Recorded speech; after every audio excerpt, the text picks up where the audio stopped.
This is how to win in a saturated market, a playbook for challenger brands. We see it again and again. No category is safe. There's perpetually room for new, exciting brands to carve out their own place in the world. They do it through positioning, improving product, aesthetics, and leveraging marketing and distribution techniques that big brands simply won't move fast enough to take advantage of. So we are here in sunny London talking to challenger brands throughout various phases of their journey. Clayton and I are going to visit Mud in the pet category. We're going to visit Sult in health and wellness, and Tala in lighting and interiors. So in this video, Clayton's going to give some examples. We're actually going to go visit all these brands. Then we're going to end up with a tactical playbook of how you can implement this inside your own strategy. You can download the Hyper and Air Creative Ops Guide that comes with this with all kinds of tactics and strategy free in the description below.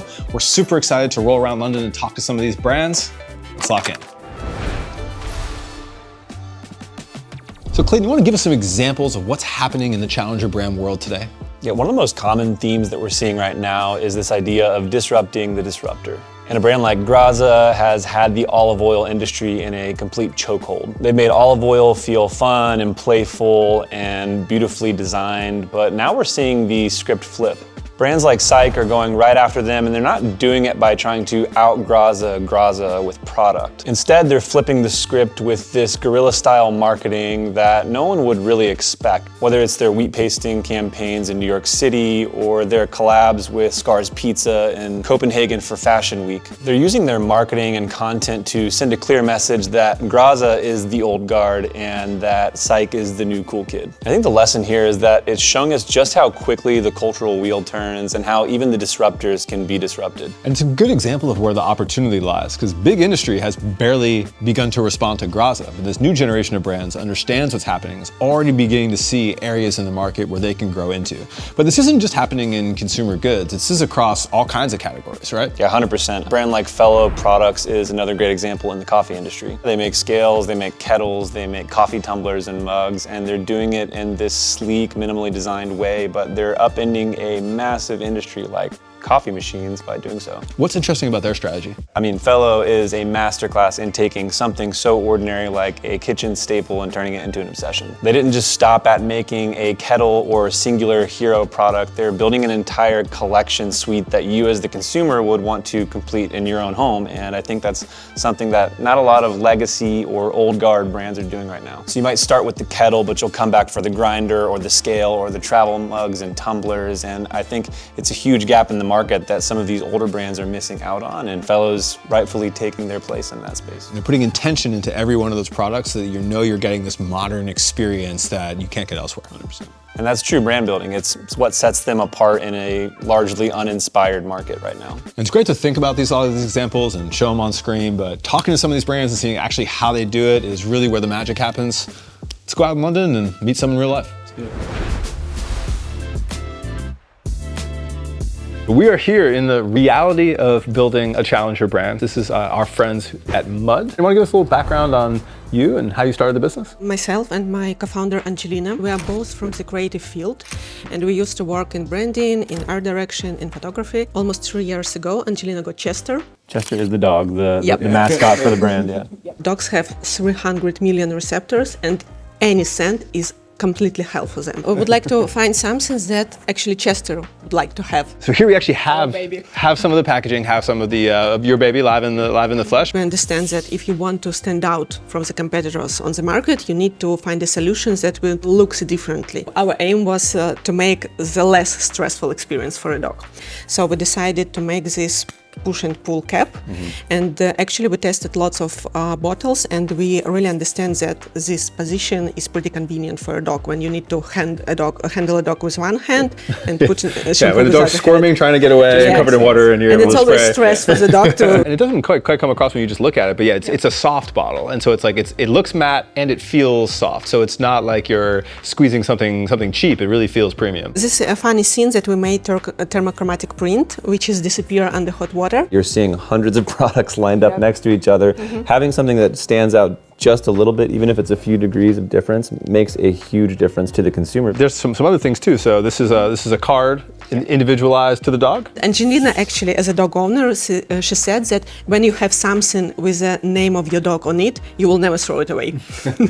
And this was some kind of strategic marketing move. We decided to have really different types of dogs in our campaign. So we shooted 3-leg dogs, mixed breed dogs. Have quite a lot of response from people that say that actually finally someone shooting the dogs like we own, not the most beautiful not all one. pure breed, you know. Yeah. There's not enough talk about what are the raw realities of being a founder and building a brand quite literally out of your flat. If everything can go wrong, it goes wrong. For example, we need to delay our launch because our first batch of product, it came with a scent of tree oil. Yeah, and tree oil, as you know, it's toxic for dogs. And we need to delay our launch, which were additional expenses, of course, but we decided to be strict to our beliefs. Lots of people send us messages and say really kind words about the brand, and it's give us power to continue.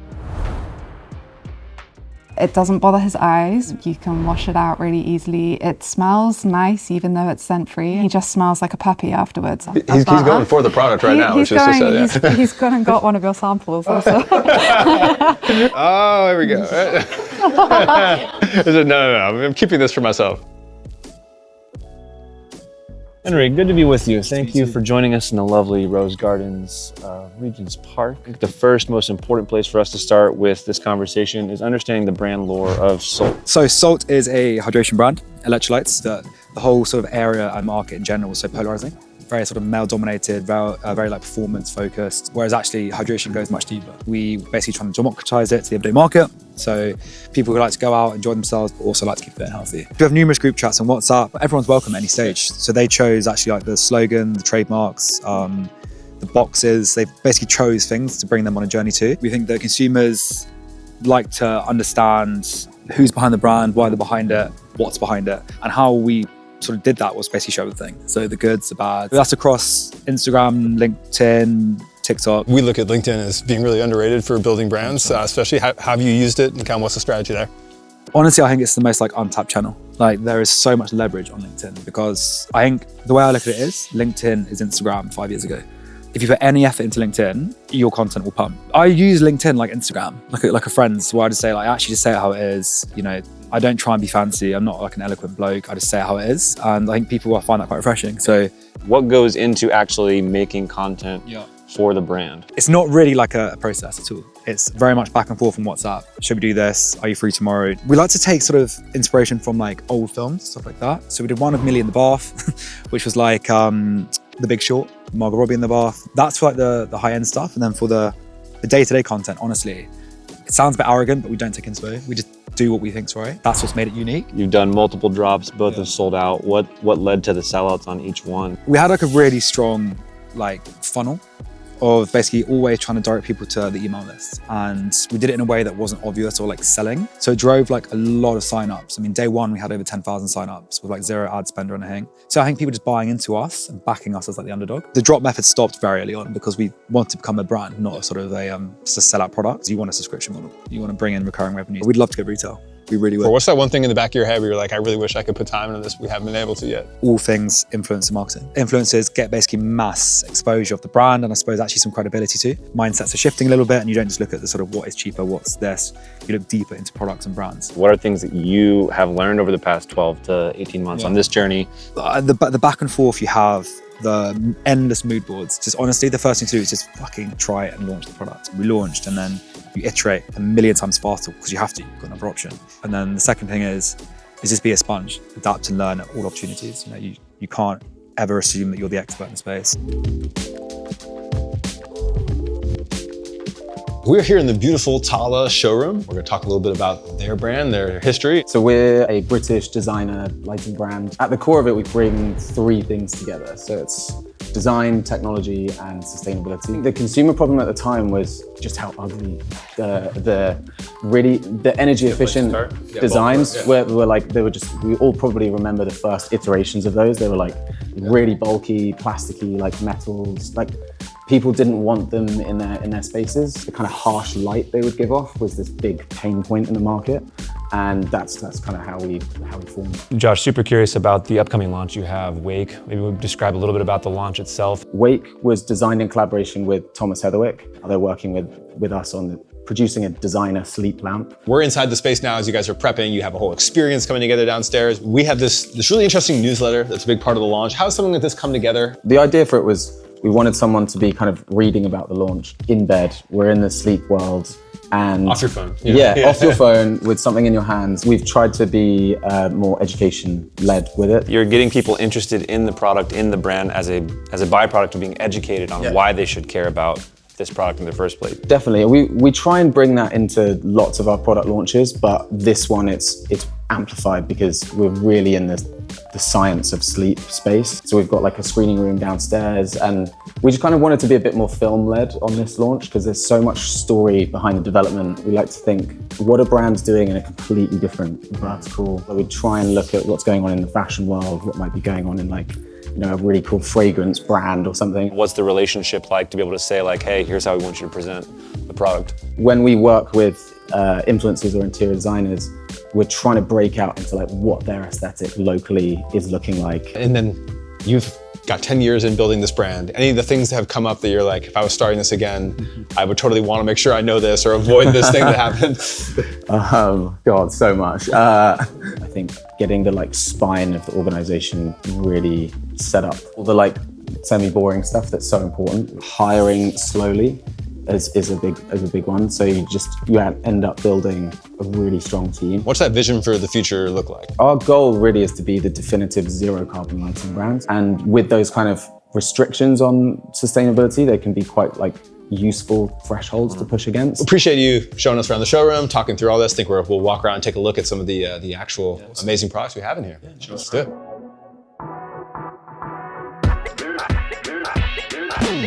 All right, so now that we've actually heard from all these brands, we're gonna help you turn this into a tactical playbook of what you can do, whether you're launching a new product, launching a new brand, or just working inside an existing org to help think like a challenger brand in a saturated market. And it starts with this concept of USPs, or unique selling propositions. You'll note that all the companies we talked to here started with what we call an insight. Something about consumer behavior or something consumers want that they can base their brand around. Mud noticed that dogs actually don't like fragrances, but brands still include fragrances in them. So they found that unique selling point in giving pet owners something that actually works for their dog. Sult said, hey, electrolytes aren't just for performance athletes, they're for the every person too. And we can build a story around that. And then Tala asked, why does sustainable lighting have to look bad? But getting one of these core concepts, these core insights, and finding it in a way that's easily articulable to the end consumer, you can describe it simply to know why you stand out, is the foundation of a challenger brand. It gives you something to sell on. Next comes form factor. Once you actually have your selling proposition, how do you stand out versus the people around you? And this is ultra important because everyone thinks about online. How do you sell on websites? But the reality is these brands are really forged direct head-to-head in retail against other brands in their category, whether that's a drugstore, an electronics store, or even side-by-side in a catalog on Amazon. We talked about Graza at the beginning of this episode, and they're the quintessential example of using form factor to stand out in the market. Even little decisions make a huge difference. Can you apply some ergonomic changes to actually improve the user experience? But most importantly, when someone goes to a shelf, how can you look different? How can you really stand out? One of the things I liked most about Mud when I first saw them and why we chose them to include in this episode is that I've been in the pet store. I've seen what's actually there on the shelf. There's nothing that looks like that. One day they end up in PetSmart next to all the existing products out there. There will be a magnetic pull for their consumer to be like, this is a different thing, something I should look at and try. And that form factor and position makes a huge difference. And then we need to talk about price. For a long time, new brands would focus on value or use value to position against larger brands. But that era is largely done. Let me explain a bit of why. When Alibaba got so huge, and when Chinese manufacturing opened up to the world, all of a sudden, there was no gate between people who used to have to travel and hunt down factories across the world to build products, to now anyone being able to do that on the internet. And after a decade of this, and you add on Amazon, you add on the ability for those foreign sellers to learn new markets and come into it, cheap is completely antiquated. There's already the cheapest products on the market in every category. Temu, Shein, Amazon brands, even people who've chosen to go make the value choice for anything in a category. So if you're positioning based on cost, you're not going to stand out. But this is a huge opportunity for challenger brands because with a higher price point, you actually have the ability to add in things that matter to consumers. This enters the category of what I like to call little luxuries, status symbols, subtle flexes. There's a lot of little terms for all of these products that cost a little bit more than what you normally have. They look aesthetically better, or they have higher quality, or they have a unique value proposition. I like to call out Goodland for this. They make a variety of home objects, but one of them is a garden hose made in Canada. Costs a lot more than your average Amazon hose, but I felt this pain personally as a homeowner when I was trying to buy a great hose for my home. I kept buying on Amazon and Home Depot. Everything was cheap and everything was crap, honestly. I was able to find a brand online that not only made it in North America, but would stand up to a warranty. And even though I was paying a little more, I knew I was getting a quality product. There's room for this kind of higher cost, longer lasting, better aesthetic in every category we have consumer products in. Does it have the huge TAM or total available market of the cheapest product? No, but does it have enough room for you to build a sustainable business and then see where you want to take your brand from there? Completely. And then last, I want to talk about positioning, and in particular, this idea of position against, otherwise known as enemy marketing, where you take an existing incumbent in the category and you call out what they do bad. Tala, for instance, saying, hey, guess what? Sustainable light bulbs don't look good. Mud leaned into fragrances being bad for dogs, but yet brands still including them everywhere and said, let's actually create a better experience for the pet you care so much about. Another example being Grunz and AG1, where AG1 isn't a good experience for anybody. No one wants to have a bad tasting vegetable packet, but they still want the value. But if you get that same thing inside a gummy that tastes good, not only are you able to participate in it and be more likely to do it, but you can even get your kids to do it as well. This idea of positioning, this idea of finding that big problem people are complaining about. And you can do this by searching through Reddit threads, going through reviews, asking ChatGPT, and most importantly, go to TikTok and search worst, bad, inside your category. And you're gonna see hundreds of people passionately talking about why they don't like this camera or that lipstick or whatever category you want to go into. And that can be the position for you to create something new. So down below in the description, we have a complete creative ops guide you can put in your email and download where we break down a lot of these concepts and then the strategies that brands actually use to create content, think creatively through their product launches, and build these modern entities that we've learned a lot from here and then we all see every day disrupting new spaces. We've got more episodes in this series where we're gonna be going talking to more brands. Thank you so much for coming along on the journey. Clayton and I are super excited to spend more time with you talking through these concepts. Any challenger brands or key markets you think might be opportunities you want to talk about, please drop in the comments below. We'll make sure to hop on all of those. And thank you so much for joining us on Creative Ops.